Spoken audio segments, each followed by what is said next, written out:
पूरे दुनिया की इकोनॉमी हिली हुई है। सभी जगह करंट अकाउंट डेफिसिट का मामला चल रहा है। इवन अमेरिका जैसे देश में भी ट्रंप यदि टैरिफ की बात कर रहे हैं या कह रहे हैं कि बराबरी का टैरिफ हम पूरी दुनिया में लगाएंगे, इसका कारण यह है कि यूएस जो अपने आप को वर्ल्ड का नंबर 1 हमेशा मानता है, मानता रहता है, उसकी इकोनॉमी हिली हुई। लेकिन पूरी दुनिया भारत की तरफ देख रही है, चाहे आईएमएफ का रिपोर्ट हो, चाहे वर्ल्ड बैंक का रिपोर्ट हो,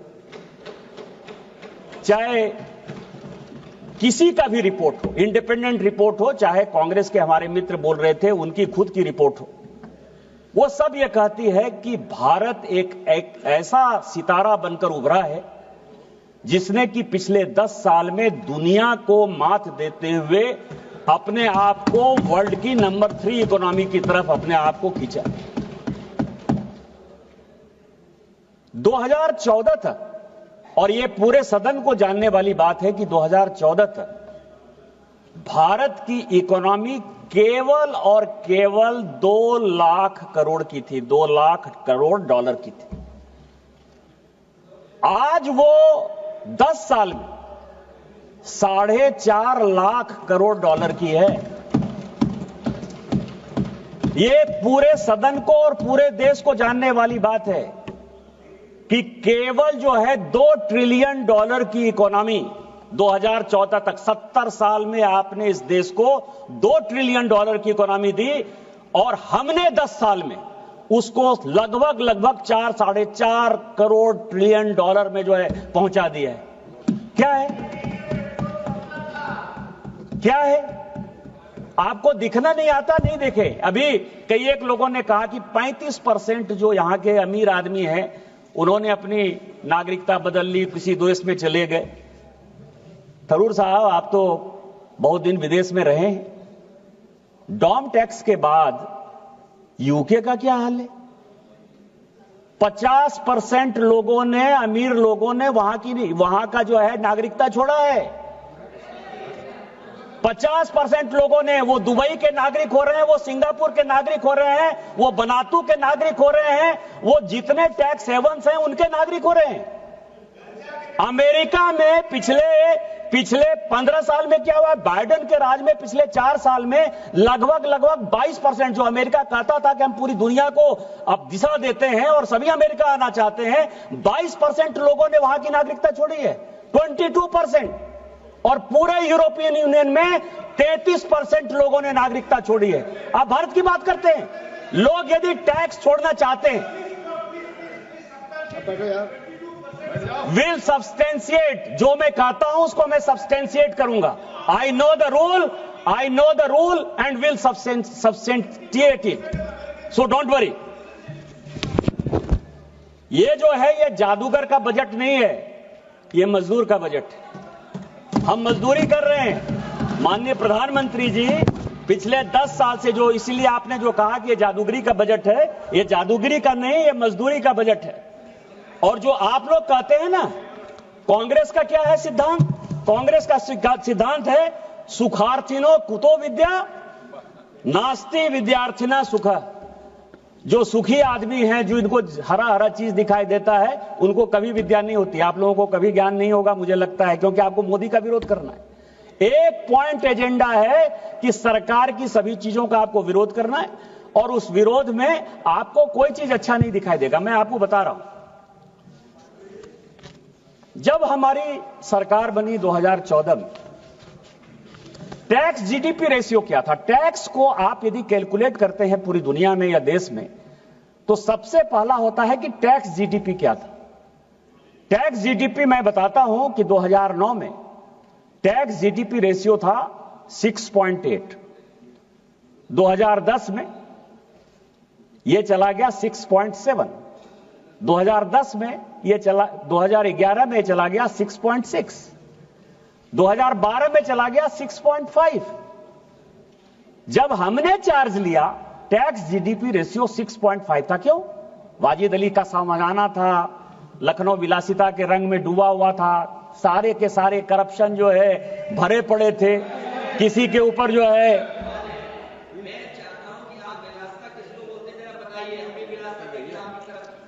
अध्यक्ष महोदय,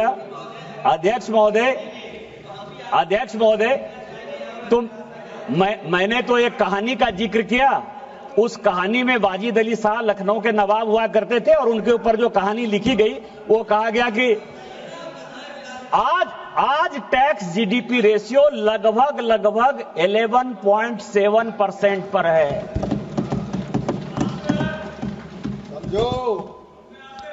मध्यम वर्ग को 12 लाख का जो सैलरीड क्लास है उसको 12 लाख और उसके एग्जेम्पशन को यदि जोड़ लें तो लगभग 13 लाख का हमने फायदा पहुंचाया है। और सारे परेशानी की जड़ इस पूरे बजट में, पिछली बार मैंने बजट का भी भाषण सुना और अभी भी मैंने फाइनेंस बिल पर भाषण सुना, वही बोन ऑफ कंटेंशन है।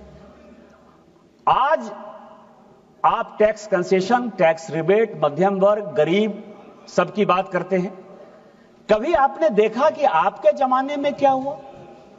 मैं कई एक बजट स्पीच लेकर आ रहा हूं।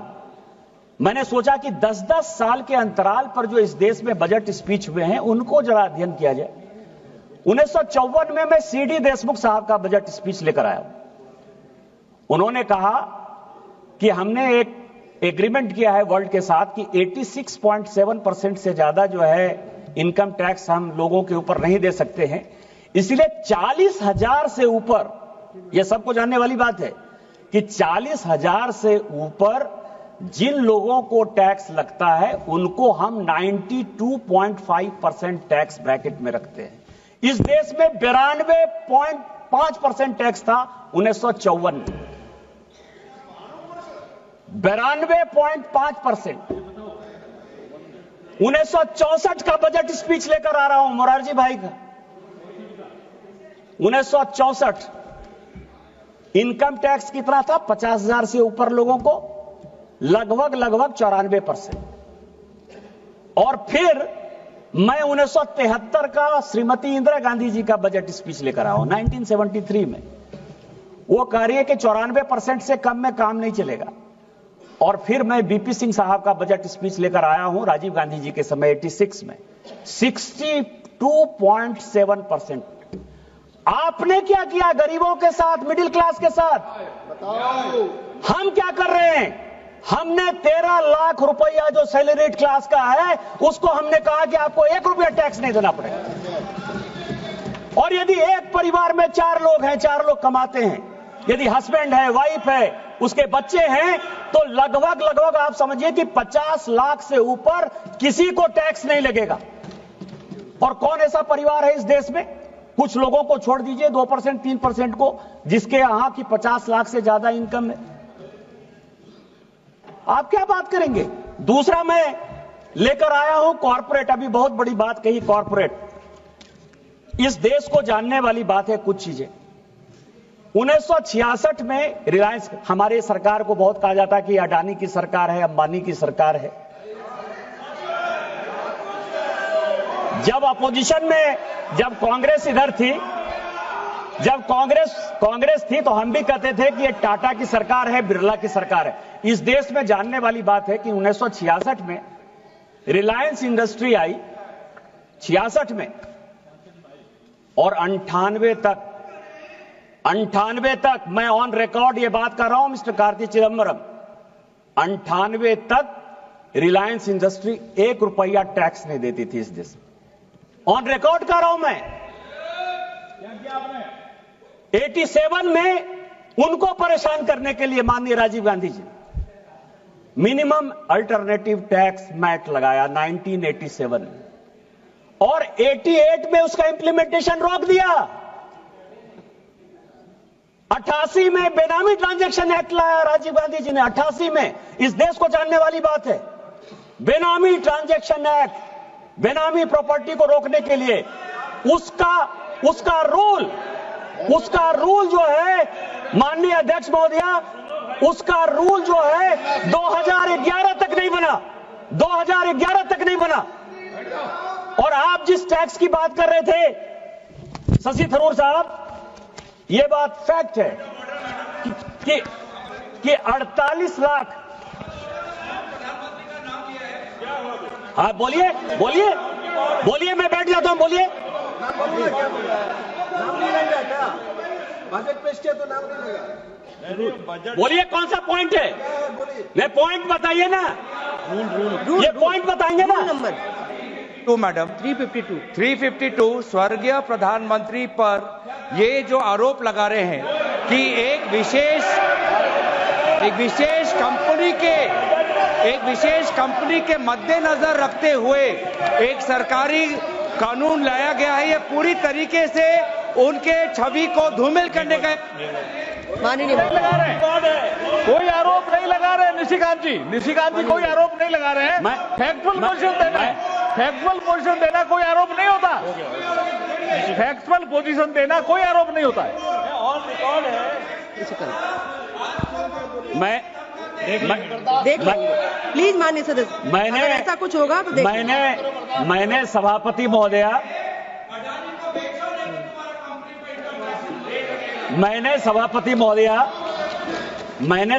महोदया कोई आरोप नहीं लगाया। मैंने कहा कि माननीय पूर्व प्रधानमंत्री राजीव गांधी जी, मैं उनका बहुत सम्मान करता हूं और सम्मान करना भी चाहिए, इस देश के प्रधानमंत्री रहे। मैंने कहा कि उन्होंने 1987 में मैट लाया, उसका इंप्लीमेंटेशन रोक दिया। मैंने यह कहा कि 88 में वो बेनामी ट्रांजैक्शन एक्ट लेके आए और जो कोई भी यहां कानून बनता है उसका एग्जीक्यूटिव ऑर्डर निकलता है, रूल्स निकलता है। 2011 तक ये रूल्स नहीं बना।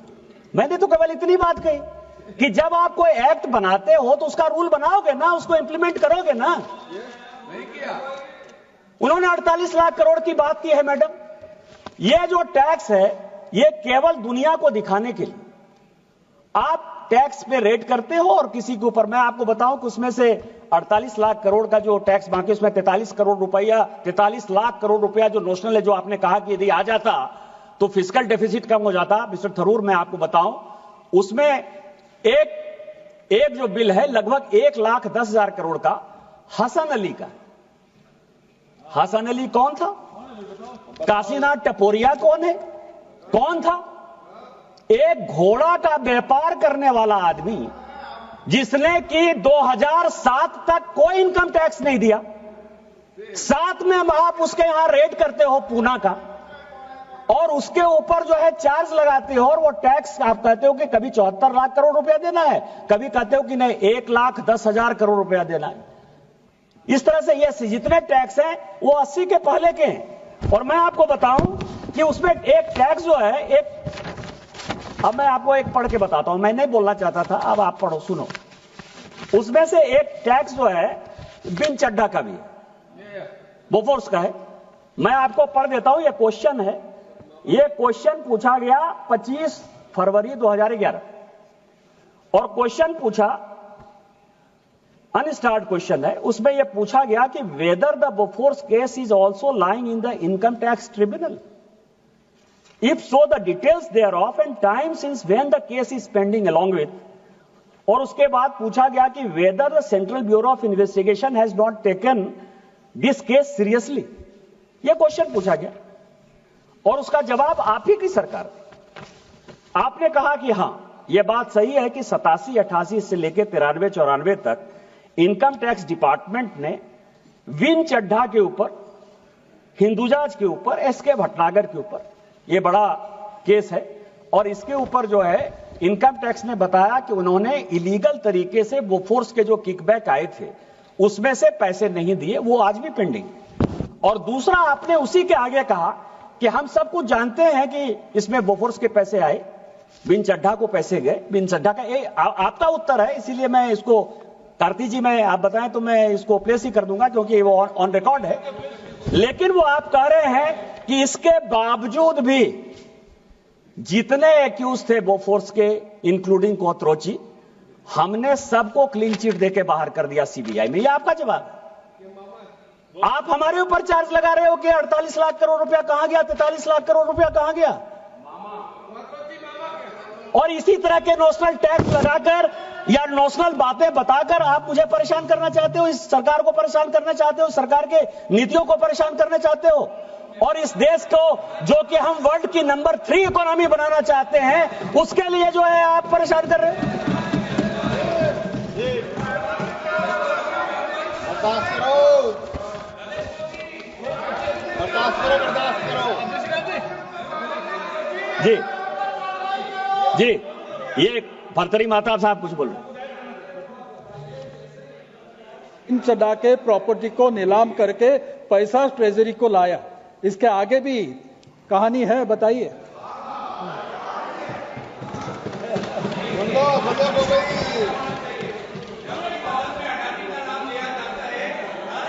कुछ भी रिकॉर्ड में नहीं जाएगा। सभापति महोदया, सभापति महोदया, प्लीज बैठिए बैठिए। सभापति महोदया, भर्तरी महताब साहब इस सदन के सबसे सीनियर एमपी हैं। संजोग से हम लोगों को जो है प्रोटेम स्पीकर के तौर पर उन्होंने शपथ भी दिलाया। भर्तरी महताब साहब एक कमेटी के चेयरमैन थे, पीएससी सब कमेटी के। उसमें मैं और मेरे बहुत अच्छे मित्र जो इस बार चुनाव नहीं लड़े, शिव कुमार उदासी साहब, हम तीनों उनको सहयोग कर रहे थे। और ये बातें जब हमने कही तो हमने सीबीआई और इनकम टैक्स दोनों को चेयरमैन के नाते जो है मिस्टर महताब ने बुलाया और मिस्टर महताब ने ये इंसिस्ट किया पब्लिक अकाउंट्स कमेटी के सब कमेटी के चेयरमैन के तौर पर कि बोफोर्स का ये केस है। जब ये प्रूफ कर दिया है इनकम टैक्स ने कि किकबैक लिए गए हैं और बिन चड्ढा ने उस किकबैक से प्रॉपर्टी खरीदी है, तो जो उसके वारिस बचे हुए हैं, बिन चड्ढा की डेथ हो गई थी, उसके जो वारिस बचे हैं उसको आप नीलाम करिए और पैसे लाइए। और इसके लिए मुझे लगता है कि भर्तरी महताब साहब की कमेटी को धन्यवाद देना चाहिए इस देश को कि हमने उस पैसे को जो है ट्रेजरी में जमा करवाया। अब मैं आऊंगा सभापति महोदया, ये सीएजी की कुछ रिपोर्ट लेकर मैं आया हूं। इस देश में बहुत बातें चलती हैं कि कॉरपोरेट को हम मदद करते हैं, आम लोगों को मदद नहीं करते हैं। एक रिपोर्ट जो है ये रिसिप्ट ऑफ बजट 13-14 जिस साल की हम लोग सरकार से आए, ये भारत सरकार का रिपोर्ट है। भारत सरकार जो क्या होता था कि जब मैं पहली बार एमपी बनकर आया, यहां तो हमसे बहुत सीनियर लोग हैं, एक चैप्टर जो है, एक बुक हम लोगों को मिलता था रेवेन्यू फॉरगॉन का। कॉर्पोरेट को कैसे फायदा पहुंचाया जाता था ये मैं आपको बताऊं। और ये सीएजी की रिपोर्ट जो मैं कह रहा हूं, ये सीएजी की रिपोर्ट जो लेके आया हूं मैं, वो ये दिखा रहा है कि इस देश में कॉर्पोरेट टैक्स लगभग 33%, जो 2004 से लेकर 14 तक यूपीए चलाती रही, 4 से 14 तक 33%। सेस की बात की अभी मिस्टर थरूर ने, तो सेस को यदि मान लेंगे तो टोटल वो टैक्स बढ़ता था 38.9 के आसपास। सीएजी कह रहा है कि 10 साल में किसी भी कॉर्पोरेट ने उसने 400, इस देश के 400, ये 13-14 की रिपोर्ट है, 400 बड़े इंडस्ट्रियल हाउस का जो है नाम दिया, उसका जो टैक्स था वो केवल 22.3% था। 22% से ज्यादा कॉर्पोरेट ने कभी इस देश में टैक्स ही नहीं दिया 2014 तक। हमने क्या टैक्स दिया? हमसे आपने कभी 40% वसूला, कभी 30% वसूला, कभी 25% वसूला। 3 लाख 4 लाख के बाद जो है, जो गरीब आदमी है वो भी टैक्स देना शुरू कर दिया। कभी अपने गिरेबान में झांके हैं। और ये आपका रिसिप्ट है रेवेन्यू फॉरगॉन का, एक पेपर आता था, हम सभी ने इसको पढ़ा। जब बजट पेपर तो उस वक्त आता था, अब तो डिजिटल कर दिया है ओम बिरला साहब ने। उसने ये कहा अंतिम में 13-14 में जब ये लोग जा रहे थे, 5 लाख करोड़ रेवेन्यू फॉरगॉन सारे बिजनेसमैन को किया।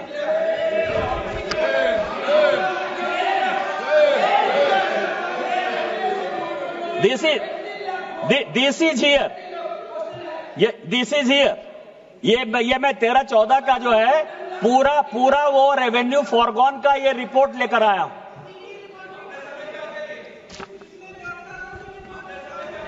तो मैं ये कह रहा हूं कि अध्यक्ष महोदया, इन लोगों को इस बजट में कुछ चीजें दिखाई नहीं देती। मैं केवल तो आपको आईना दिखा रहा हूं, मैं और कुछ नहीं बोलूं। मैं तो संजय की तरह सारी बातें जो है बता रहा हूं।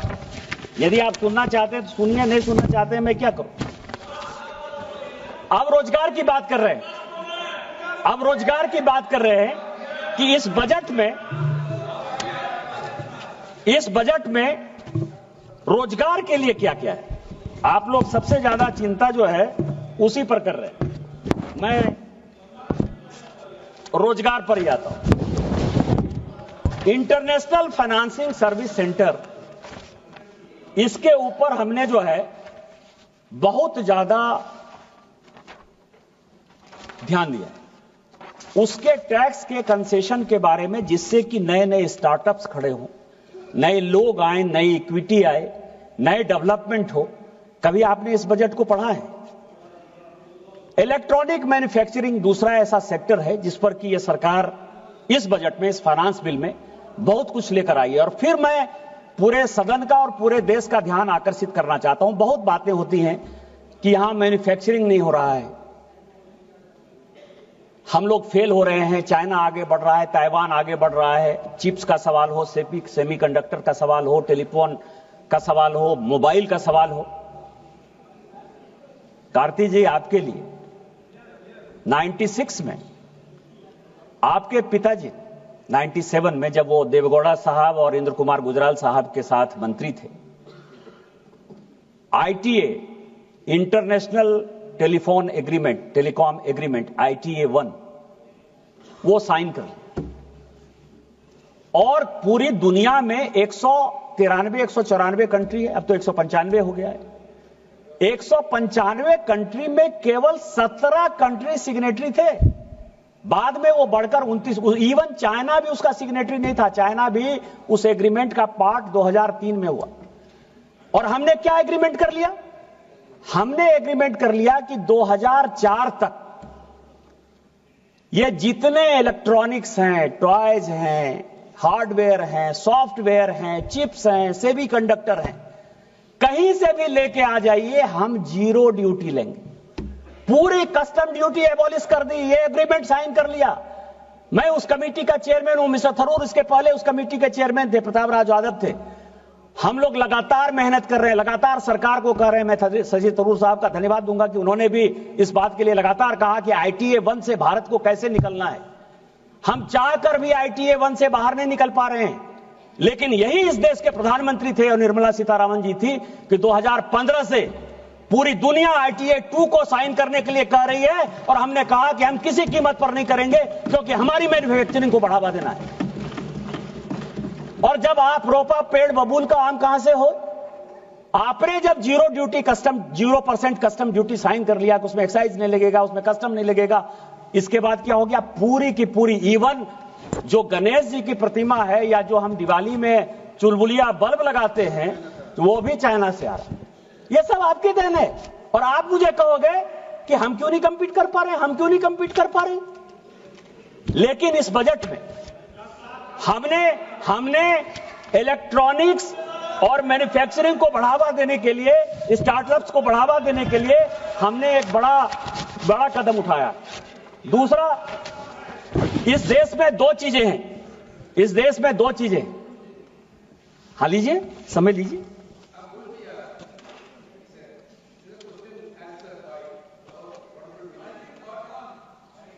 Madam Mike. Madam, in this house, about the return of the corporate loan, including the corporate loan, 18 lakhs crores loan has been written off by this government. I will build a split up. That is the, you are talking about the UPA period. 18 lakh crores. Then the question, then specifically member asked the question whether how much the corporate loan was being written off. Then there is no data within us. The reply from the minister. What a shame is that, madam. I will show the reply. सभापति महोदया, कहीं का ईंट कहीं का रोड़ा, भानुमति ने कुनमा जोड़ा। हमने रेवेन्यू फॉरगॉन की बात की और वो NPA की बात कर रहे हैं। ये निशिकांत जी, माननीय यहां टैक्स की बात हो रही है, बैंकिंग की बात नहीं हो रही है। मैं फाइनेंस बिल पर बात कर रहा हूं। और इस देश के बड़े सीनियर नेता हैं वेणुगोपाल साहब, मैं बहुत आदर करता हूं, हमारे पब्लिक अकाउंट्स कमेटी के भी चेयरमैन हैं। रिटर्न ऑफ बैंक का रिटर्न ऑफ और रेवेन्यू फॉरगॉन, ये दोनों बड़े डिफरेंस है। इसके बारे में डिफरेंस, और उसके बारे में जब वो जवाब देंगी तो जवाब देंगी। लेकिन मैं इतना कह सकता हूं कि कई एक चीजें उसमें फोनो बैंकिंग की है, फोन पर जो बैंकिंग होती थी वो माननीय मोदी जी ने 2014 में रोक दिया है, उसके कारण ये हुआ है। लेकिन मैं आप वो बताएंगी, जवाब देंगी। दो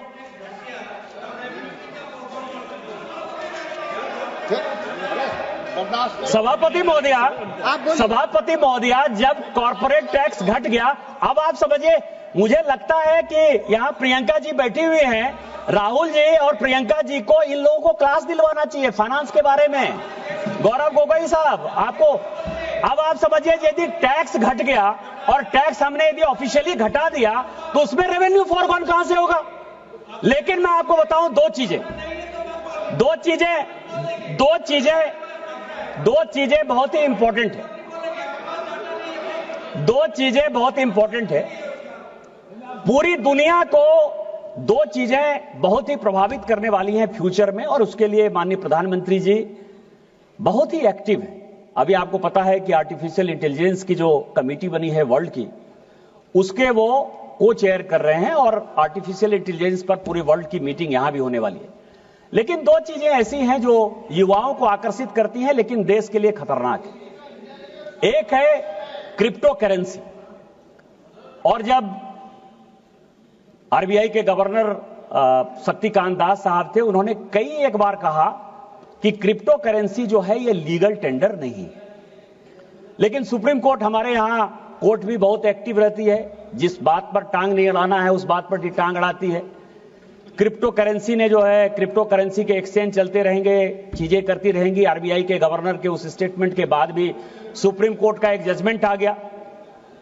लेकिन उसमें से जो ब्लैक मनी बाहर जा रही थी, या जो इलीगल टेंडर का, लीगल टेंडर नहीं था, इलीगल नहीं कह सकते, लीगल टेंडर नहीं था, लेकिन उसका जो उपयोग हो रहा था, उसके लिए भी इस बजट में और इस बजट के पहले भी, कि क्रिप्टो करेंसी में जो इन्वेस्ट कर रहे हैं, डिजिटल करेंसी में जो इन्वेस्ट कर रहे हैं, उसका एक पोर्शन जो है कटना चाहिए, उस पर टैक्स लगना चाहिए। यह भी इस बजट में प्रावधान है। इसके लिए मैं वित्त मंत्री जी का जो है बधाई देना चाहता हूं, धन्यवाद देना चाहता हूं कि आपने इसको लिया। दूसरा, और ये देश में उस दिन पार्लियामेंट में क्वेश्चन हो रहा था, ऑनलाइन गेमिंग।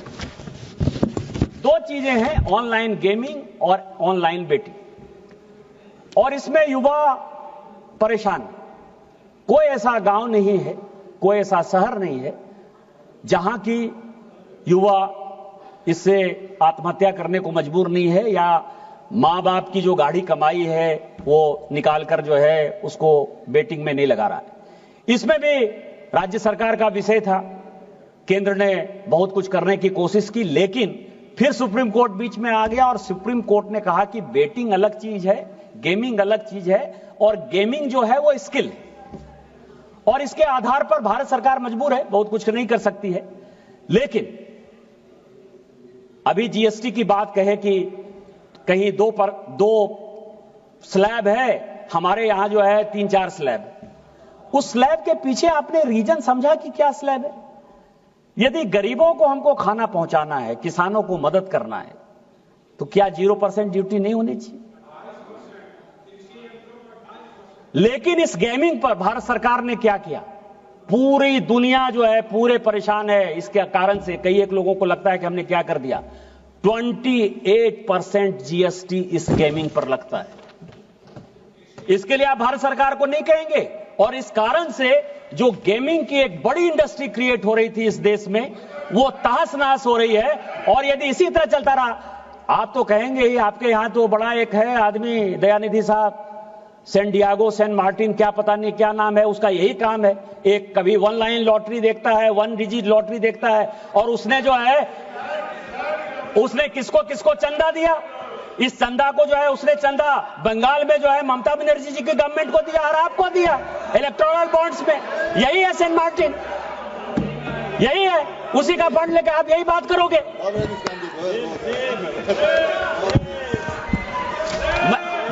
मुझे इलेक्टोरल बॉन्ड जो है,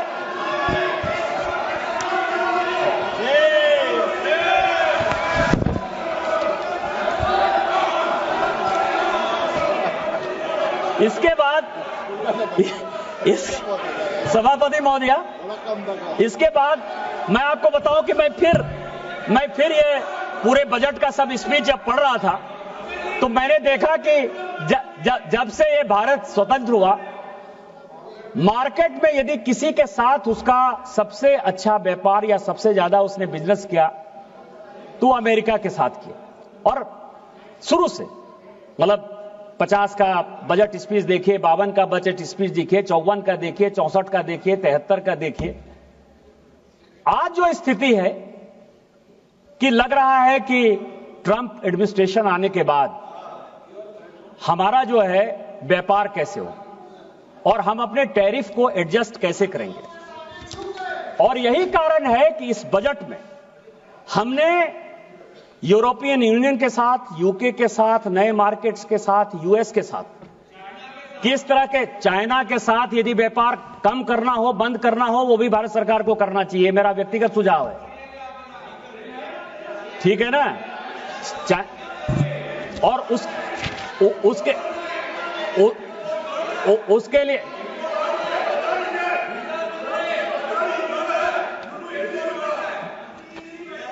उसका भी मैं रिपोर्ट लेकर आया हूं। मुझे पता था कि आप चाइना चाइना चिल्लाओगे। 2014 में हमारा और चाइना का जो ट्रेड बैलेंस था ना, वो 22% ऊपर था। और जब कोरोना हुआ ना 21-22-23, तो वो -9.67% था। चिल्लाने से कुछ नहीं होता है गौरव जी, समझने से होता है, समझदारी से होता है, जानकारी से होता है। हम मजदूरी करते हैं, पढ़ते लिखते हैं। आपको पता है विद्यार्थी के 5 गुण क्या होते हैं? काक चेष्टा, बको ध्यानं, स्वान निद्रा तथैव च अल्पाहारी गृह त्यागी विद्यार्थी पंचलक्षण। जब ये 5 चीज आप में होगा ना तो आप सीखोगे। यदि 5 चीज नहीं होगा, कौवे की तरह चेष्टा होनी चाहिए, काक चेष्टा, बको ध्यानम, बगुला की तरह ध्यान होना चाहिए, स्वान निद्रा, कुत्ते की तरह जो है नींद होनी चाहिए, अल्पाहारी, कम खाना चाहिए, और गृह त्यागी, घर छोड़ के मतलब पूरा दिन रात जो है बिजनेस मतलब अपने क्षेत्र के जनता के बीच में लगोगे तो उसके बाद समझ पाओगे। यदि ये 5 गुण नहीं होगा तो नहीं सीख पाओगे आप।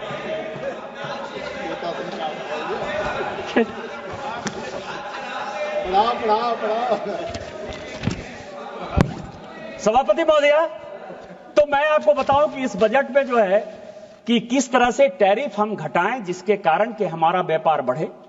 Current account deficit, mister Tharoor आपकी जानकारी के लिए कि इस देश में करंट अकाउंट डेफिसिट केवल एक बार ऐसा था जो कि कम था।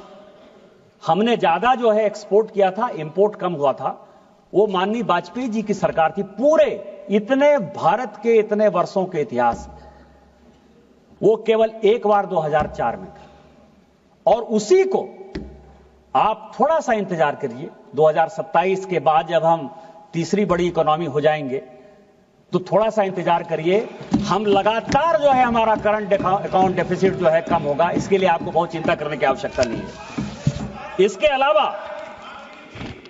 अलावा इस देश में टीबी की बीमारी है, कैंसर की बीमारी है, आयुष्मान भारत का एक बड़ा प्रोग्राम भारत सरकार कर रही है। लेकिन आज भी जेनरिक मेडिसिन को बढ़ावा देने के बाद भी भारत में विदेशों से अच्छे मेडिसिन की आयात की आवश्यकता पड़ती है। और गरीबों को उसमें से कितना कम पैसा देना पड़े, नहीं कि बराबर पैसा देना पड़े, उसके लिए भी भारत सरकार ने इस बजट में 36 ऐसे मेडिसिन हैं जो जीवन रक्षक मेडिसिन है, उस पर जो है टैरिफ हमने कम किया है, जिसके कारण कि आपको माननीय प्रधानमंत्री जी को और माननीय वित्त मंत्री जी को बधाई देनी चाहिए। किसान के लिए मछली पालन, हम जब एक्सपोर्ट करते हैं किसानों की आय दुगनी होनी चाहिए। किसानों की आय की दुगनी में आप पोल्ट्री के लिए, आप फिशरीज के लिए, इसको आप मानोगे कि नहीं मानोगे? दूध के लिए मानोगे कि नहीं मानोगे? लेकिन ऐसे तो नहीं होगा। तो मछली पालन के लिए जिस इक्विपमेंट की आवश्यकता है, जिन चीजों की आवश्यकता है, जिसमें कि हम वर्ल्ड में जो है नंबर 1 एक्सपोर्टर बन पाए मछली पालन के लिए, उसका भी इस बजट में जो है एक बड़ा जिक्र है कि हमने उसकी टैरिफ ड्यूटी को जो है कम किया है। अभी लौट के आई हैं सुनीता विलियम्स। हम भी चंद्रमा पर जाना चाहते हैं, मंगल पर जाना चाहते हैं, हमारा एक प्लान है।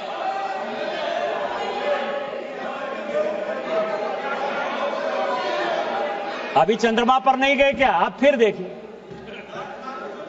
अरे इस देश के वैज्ञानिक के लिए तो कम से कम हल्ला गुल्ला नहीं करो। हम मनुष्य को लेकर चंद्रमा पर जाना चाहते हैं, मंगल पर जाना चाहते हैं। उसके लिए स्पेस सेक्टर को बढ़ावा देने के लिए इस बजट में हमने जो है टैरिफ को घटाया है। इतना भी नहीं सुनना चाहते हो? बांग्लादेश में आज का ही न्यूज है कि 140 इंडस्ट्री उसकी टेक्सटाइल में जो है बंद हो गई। हमारे पास मौका है। बांग्लादेश के जो हालात हैं, पूरे यूरोप के जो हालात हैं, लेबर के जो फोर्सेस हैं, हमारे जो स्किल्ड लेबर हैं, बुनकर हैं, जो हमारा काम करते हैं, चाहे हमारे गोड्डा का सिल्क हो, चाहे भागलपुर का सिल्क हो, चाहे बनारस का सिल्क हो, चाहे चंदेरी की साड़ी हो, चाहे कश्मीर का हो, वो सब जो है चंदेरी मध्य प्रदेश में है। उन सबों के लिए हमने जो है इस तरह का स्ट्रीमलाइन किया है टैरिफ को, जिसके कारण कि ये हैंडलूम सेक्टर बढ़े, बुनकर बढ़े। और बुनकर में आप लोग को मुसलमानों का भी वोट नहीं चाहिए, ज्यादातर तो बुनकर मुसलमान ही है। काहे चिल्लाते हो भाई? सबका साथ, सबका विकास, सबका विश्वास, सबका प्रयास, इसमें माननीय मोदी जी चल रहे हैं और हम सब ये काम कर रहे हैं, तो ये भी समझने को तैयार नहीं हो आप। इसके बाद जीएसटी में, बस 4-5 मिनट में मैं खत्म करूंगा। जीएसटी में अभी कहा गया कि जीएसटी रैशनल होना चाहिए। मुझे लगा, शशि थरूर साहब का सम्मान करता हूं, बहुत पढ़ते लिखते हैं, लेकिन मुझे लगता है कि शायद नई किताब लिख रहे होंगे तो फाइनेंस बिल थोड़ा कम पढ़ पाए।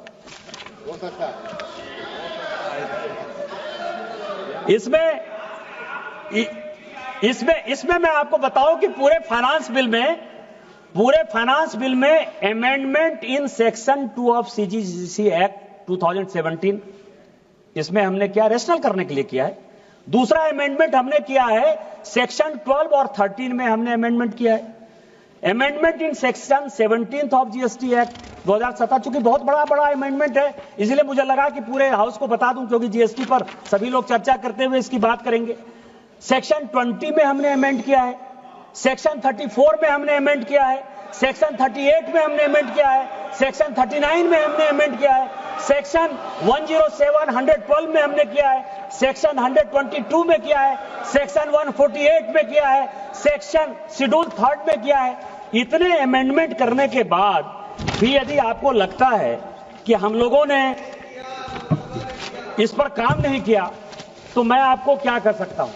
मैं इतना ही आपको कह सकता हूं कि माननीय प्रधानमंत्री जी हमेशा कहते हैं कि जिस दिन से चला हूं मेरी मंजिल पर नजर, जिस दिन से चला हूं मेरी मंजिल पर नजर है, आंखों ने कभी मील का पत्थर नहीं देखा। इस नए ऐतिहासिक फाइनेंस बिल के लिए मैं इस देश के प्रधानमंत्री, माननीय वित्त मंत्री का शुक्रगुजार हूं।